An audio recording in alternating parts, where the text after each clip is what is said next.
Hi everyone, this is Arohi and welcome back to my channel. In this video, I'll give you a proper roadmap for learning data science.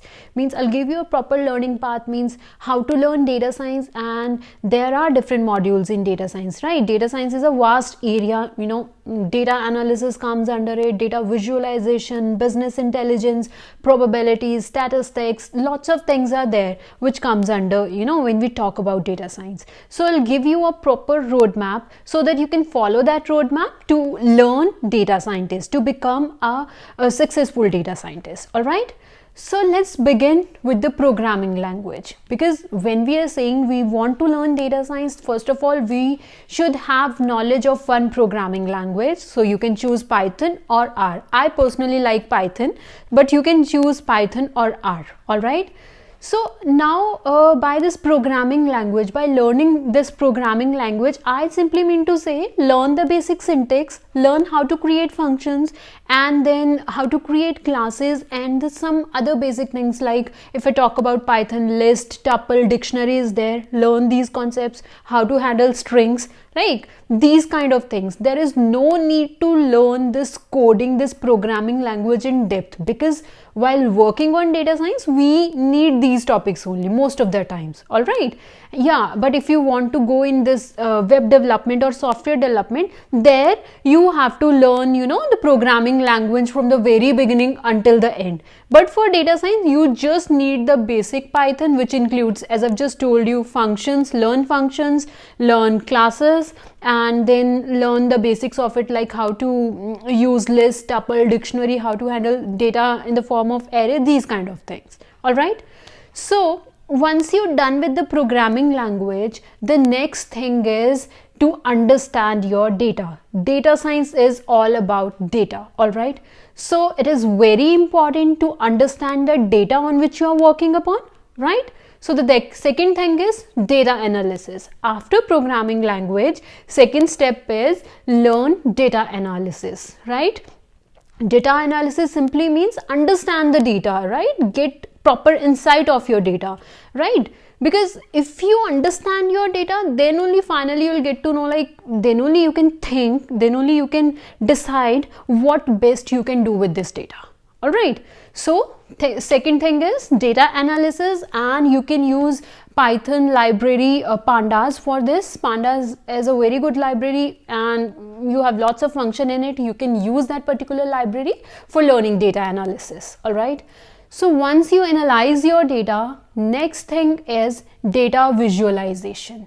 Data visualization simply means learn to plot different type of graphs and charts on your data, because see, when you visualize the things, that will give you a more deeper idea about the the data.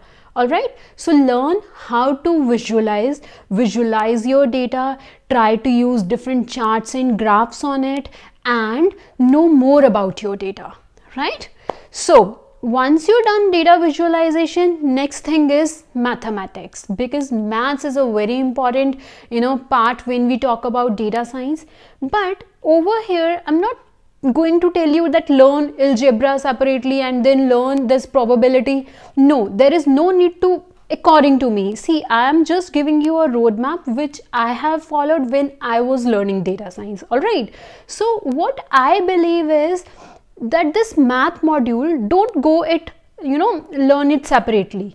Because see, why we need maths in data science? Because while using machine learning and deep learning, we are having different algorithms, and for every algorithm there is some math behind it. All right. So instead of learning these maths topics separately, what I would recommend you is to learn the related math when you are learning that particular algorithm. All right. For example, there is one algorithm in machine learning, KNN, K nearest neighbor. All right. So see, I'm just giving this example to make you understand why I'm saying to learn maths with your algorithm. Okay. See, suppose you are learning KNN algorithm, and I've just told you that there is one mathematical concept behind every algorithm. So what is the math behind this KNN? The math behind KNN is finding similarities between the data elements. And for finding similarities, we are calculating distance. And for calculating distance, we are using various different mathematical formulas to calculate distance. For example, Euclidean distance. So maths behind this KNN is Euclidean distance. So what I'm saying is, when you were learning this KNN algorithm, at that time only learn that particular mathematical topic which is related to that particular algorithm. What will happen if you learn in this way? See, you will get a proper idea which math we are using where and what is the need of every particular mathematical topic and where we are using all those topics. All right, so this is how I followed. But guys, again, math part, if you wish, this is optional part. If you wish, you can learn separately first and then jump to machine learning, or while learning machine learning, right, then there are different algorithms.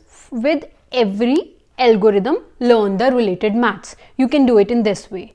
Now let's talk about machine learning. Under machine learning, we have supervised learning and unsupervised learning, right? So there are various algorithms under it. So after learning data visualization, learn machine learning plus the related maths, okay? And after learning machine learning, we come to deep learning. Now deep learning is a study, deep learning is basically a subset of machine learning and it works on neural networks, right? So learn neural networks. Once you learn neural network, then you can easily understand the algorithms which we are using in deep learning. Then again, in deep learning, we have supervised learning and unsupervised learning, and their algorithm, you can learn them one by one. All right, and see, with the help of deep learning, we can perform, this face recognition, face detection, object recognition, and means all computer vision tasks. Learn those. After learning, just complete one module first. So in deep learning, we can work on natural language processing problems also, right? We can learn how to create chatbots, we can learn how to create recommendation engines, how to create object detectors. There are various different things which you can do with the help of deep learning. What I recommend is just choose one topic first of all. Let's suppose if you want to be, want to become an expert in computer vision, just choose that topic first and learn everything which is related to computer vision. And once you're done with computer vision, then choose the second topic. Let's suppose you want to learn about natural language processing. There are lots of things in natural language processing as well, right? Then you can go for that. Normally what student does, they learn algorithms related to everything. They learn one algorithm they have learned related to computer vision, other algorithm they are learning which is related to natural language processing. So there is no sense to mix two things together. All right, so just complete one topic first. Means if you're starting with computer vision, learn all the algorithm which are related to computer vision. All right, and then move to next thing. So guys, this is how you can learn data science, right? First is programming language, which I recommend is Python. Second is data analysis, because to understand your data is very important. Third is data visualization. With the help of data visualization, you can visualize your data, you can see into it, you can understand it in more proper way. And then machine learning plus maths. Once you're done with that, then go to deep learning. So guys, hope you like the video. If this video is helpful to you, please like and subscribe my channel. Thank you.